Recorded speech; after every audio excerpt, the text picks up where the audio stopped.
YouTube, it's Satch. Welcome to Drive 81. You find me in a 2018 Ford Expedition. I'm on Highway 4 heading east in Orlando, Florida. I've been here for nearly 2 weeks now, and this is my hire car. Now, I thought while I'm here I'd make a short video basically explaining how to drive in the USA. Let this guy in here. Now, driving in the USA is not as difficult as you may think, so long as you can get over a few things which are initially very different. For example, well, you'll notice that the steering wheel is on the wrong side. That is, of course, if you're used to driving in the UK. So you'll find the steering on the left-hand side. In the USA, they drive on the right-hand side of the road.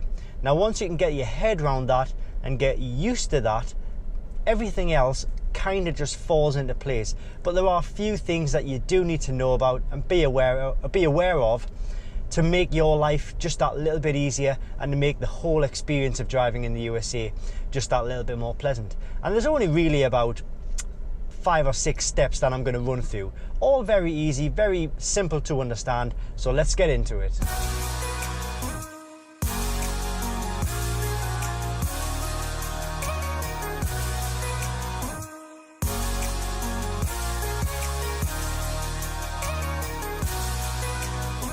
Now, obviously, you may well be familiar with some of the things I'm going to tell you, depending on where you're coming from. I am from the UK, so I'm obviously used to driving on the UK roads, where U-turns are illegal. Now, in the USA, U-turns are very legal, and they are, in fact, promoted. There are lots of signs saying U-turn here. The sat-navs encourage you to do U-turns if you've taken a wrong turn. So they are really handy, really helpful, and will help you get back on track if you've lost your way very quickly. In most cases, U-turns will be acceptable unless you see a sign saying no U-turn.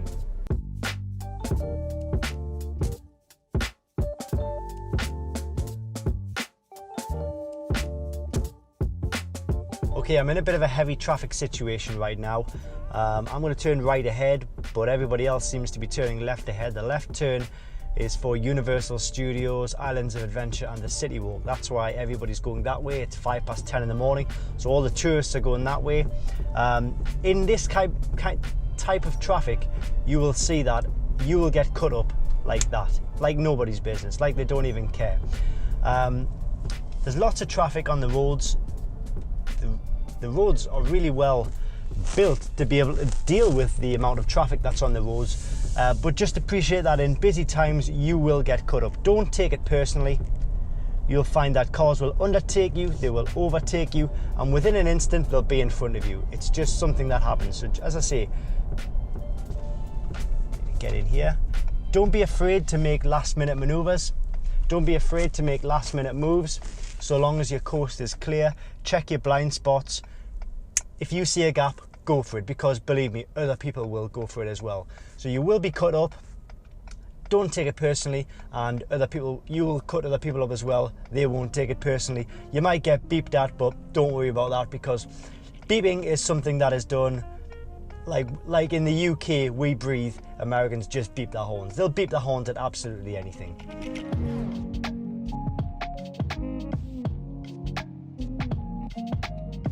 Okay, next up on how to drive in the USA, we're going to be looking at four-way intersections. Now, four-way intersections, they can be a little bit confusing at first, but once you've worked it out, once you've figured it out, it is quite easy. Basically, all of the roads in America, they are straight lines. You won't find any roundabouts, so you'll find straight lines of road all crossing each other at different sections.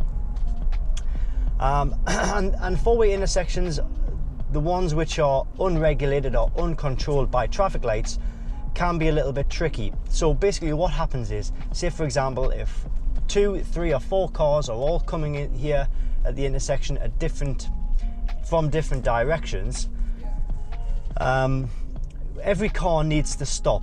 Okay, so once every car stops, then the car which got there first has the right of way to then carry on with their journey. So it's basically the first car that got there stops, then they can go. The second car that got there, they will have stopped, and then they can go, and so on and so forth. So it's between the drivers to kind of work it out themselves.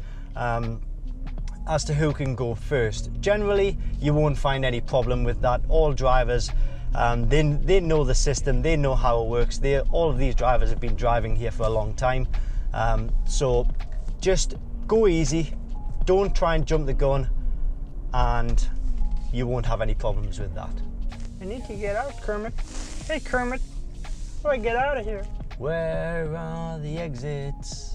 Okay, next up on the list is getting fuel, or gas as they call it in America. Generally, when you get a hire car in the USA, it's going to be gasoline or petrol engine. Now, the way this differs in the UK is that when you go to the pumps, the petrol or the gasoline is actually the black pump, and the diesel is the green pump. So in the UK, obviously, those are switched around, so that can be quite confusing.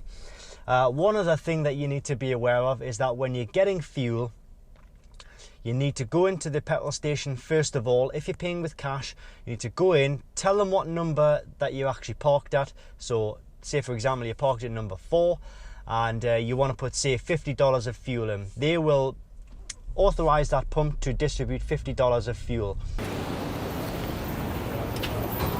Thank you. 65 on number 4, please. 65 on number 4. I don't have that much check. I don't want to. I have it. I'm going to give you if you don't have it. But I don't. Just a second, I'm Have a good one. Thank you. So it means you can't go over, you can go under, but it'll be pointless. So you put $50 worth of fuel in, but it's important to know that the petrol station will only distribute fuel once it's prepaid.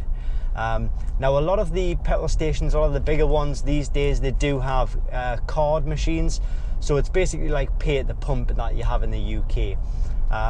Well, that's fair enough. If you want to use that, then that's absolutely fine. But if you want to use cash, just be aware that you do need to actually go into the kiosk first of all, pay for your fuel, and then you'll be allowed to fill up. Remember though, if it's gasoline, it's the black pump, and it will give you 3 options. I can't remember what they are off the top of my head.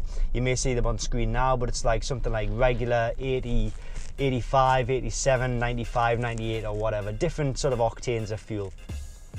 It's very easy to do though once you've done it and once you know how it's done.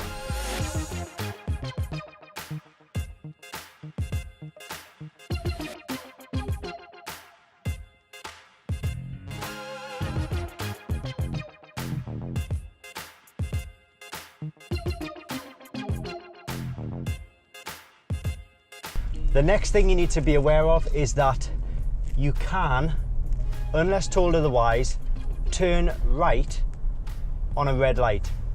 So there are a few things that you need to look out for when you are turning right though. Obviously, some sections will have signs up saying no turn on red. Obviously that means you can't turn right on a red light.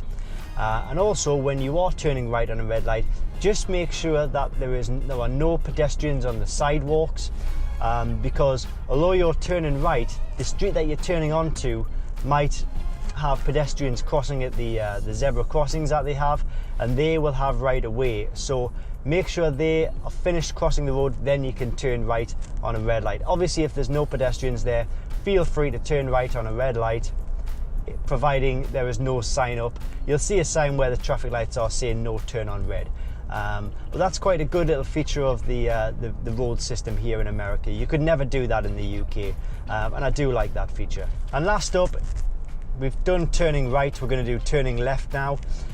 It's very common that you will see 2 rows of lanes for turning left. Make sure you stick to your lanes, because it's quite easy to maybe drift to one side when you're turning left. Generally on the roads you will see markings for lines that you need to stick to when actually turning left.